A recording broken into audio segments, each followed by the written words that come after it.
ছোটবেলায় জ্বর আসলে যখন কিছুই খেতে না চাইতাম, তখন আম্মু ঠিক এভাবেই পান্তা ভাতের খিচুড়ি রান্না করে খাওয়াতো। খিচুড়িটা খেতে এত পরিমাণে মজা হতো।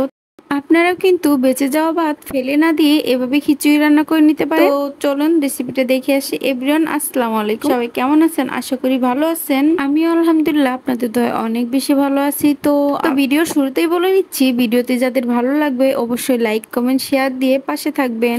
আশা করি ভিডিওটা আপনাদের ভালো লাগবে। তো যাই হোক, কয়েকদিন থেকে খিচুড়ি খেতে মন চাচ্ছিল, পান্তা ভাতের খিচুড়ি। গতকাল রাত্রে ভাত রান্না করার সময় চাউলটা একটু বেশি পরিমাণে দিয়েছিলাম যাতে করে ভাত থাকে।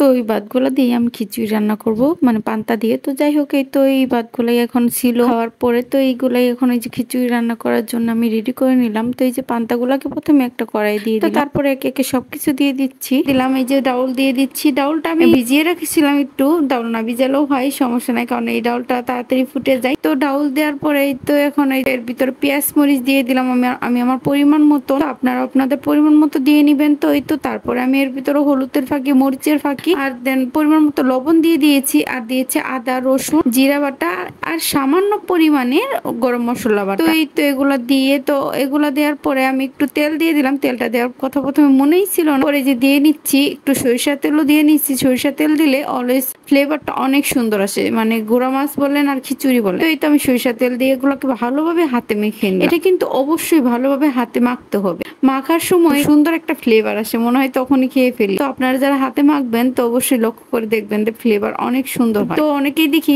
খিচুড়ি রান্না, মানে ভাতের খিচুড়ি রান্না করে কিন্তু মাখে না, হাতে মেখে খেয়ে দেখবেন যে কতটা মজা লাগে। তো যাই হোক, এই তো আমি হাতে মেখে তো ওই যে চুলাতে বসিয়ে দিলাম, আর পানিটা অবশ্যই পরিমাণ মতন দিবেন। তো যাই হোক, ডাউলটা ফুটতে যেহেতু সময় লাগে না, আর ভাতটা তো এই করাই থাকে। তো যাই হোক, এই তো এখন এই যে প্রায় যে বড় এসে গেছে, এখন একটা ঘুটনির সাহায্যে এটাকে আমি ঘুটে নিচ্ছি। তো এটাকে ভালোভাবে ঘুটে দিব। ঘুটে দিলে খিচুড়িটা মানে খেতে অনেক বেশি মজা লাগে, আর ভাতটা আর একটু নরম নরম হয়ে যায়, মানে একটু ভেঙে ভেঙে যায়, তাহলে দেখতেও ভালো লাগে আর খেতে অনেক বেশি মজা লাগে। আসলে পান্তা ভাতের খিচুড়ি তো পান্তা ভাতের খিচুড়ি, লাটকা খিচুড়ি যদি ভাত ভাত থাকে তাহলে কি ভালো লাগে।